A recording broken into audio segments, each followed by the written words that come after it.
আসসালামু আলাইকুম ভাই। ওয়ালাইকুম আসসালাম ভাই। আচ্ছা ভাই, এই যে ধান নিচ্ছেন, হ্যাঁ ভাই, এই এক একজন কয় আটি করে ধান নিচ্ছেন? তাও ভাই লিখছে 70, 80, 90 যে যেরকম পাঠিয়েছে ভাই। আচ্ছা, এই প্রত্যেকটা বোঝার ওজন কতটুকু করে হবে? 70-80 কেজি তো হচ্ছে। 70 থেকে 80 কেজি হচ্ছে ভাই। নিয়ে গড়ান উঠছেন না ভাই? গরম তো দেখে গেলেন আপনারা। হ্যাঁ হ্যাঁ হ্যাঁ, বুঝতেছেন তো, গরিব মানুষ ভাই কাজ কাম করে খাওয়া লাগে, এই তো মেন কথা। সেটা বটে। আচ্ছা, কত করে দিন কাজ করতেছেন? ভাই কাজ করতেছে 800-900।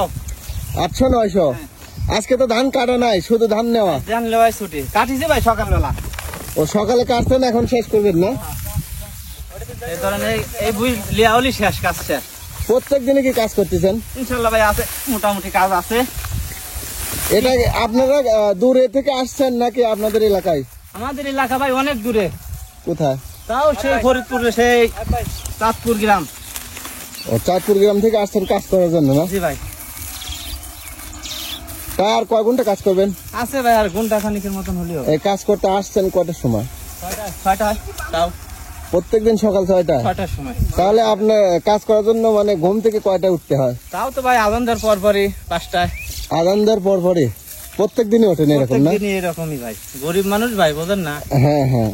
আচ্ছা, ভোরে উঠলে তো শরীর স্বাস্থ্য ভালো থাকে? ইনশাল্লাহ ভাই, শরীর স্বাস্থ্য থাকে তো ভালো। সবাই বলে যে ভোরের হাওয়া বাতাস খুব গেলে ভালো, বোঝেন নাই?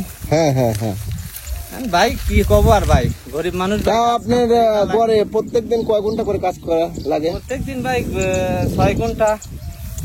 আচ্ছা, এই ধানটা যে কাটলেন, এটা কি ধান? 29 ভাই।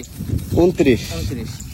ধান কেমন হয়েছে? ইনশাল্লাহ ভাই অনেক সুন্দর হয়েছে ধান ভাই। দেখেন, আসেন ভিডিও করে দেখেন, সামনে এসে দেখেন ধানের ভাই ফলন খুব সুন্দর হয়েছে ধান, দেখেন খুব ভালো না? খুব সুন্দর ভাই। আচ্ছা ভাই, দেন তুলে দেন, তুলে দেন, আপনার কাজে ব্যাঘাত ঘটানো যাবে না। আচ্ছা ভাই, আচ্ছা আচ্ছা।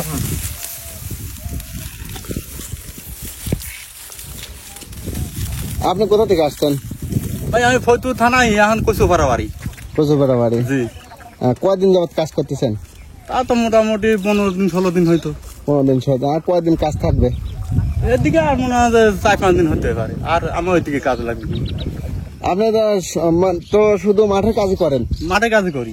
আচ্ছা, কোন কোন কাজ করেন আপনাদের এই এলাকাতে? কোন কোন জিনিস? এই এলাকায় আসি মানে এই ধান কাটা। এই ধান কাটাই? হ্যাঁ। এই ধান কাটা, এরপরে কি কাজ? এরপরে কুষ্টা কাটা আছে, মনে হয় বুইটি নিদিন মিনিন আছে, এমন বিভিন্ন ধরনের কাজ। হ্যাঁ। এখন আপনার সাথে সবাইকে বোঝা তুলে দিচ্ছেন? হ্যাঁ, তুলে দিচ্ছি, সাজাচ্ছি, পরে লিখছি। আচ্ছা আচ্ছা। সুপ্রিয় দর্শক মণ্ডলী, গ্রামগঞ্জের খেটে খাওয়া মানুষদের নিয়ে আমি ভিডিও বানিয়ে থাকি। ভিডিওগুলো যদি আপনাদের ভালো লাগে অবশ্যই আমার পাশে থাকবেন এবং আমাকে ভালোবেসে একটি লাইক, একটি কমেন্ট এবং একটি শেয়ার করে দিবেন। ভালো ভালো ভিডিও পেতে আমাদের লস্কর টিভির পাশেই থাকুন। আসসালামু আলাইকুম।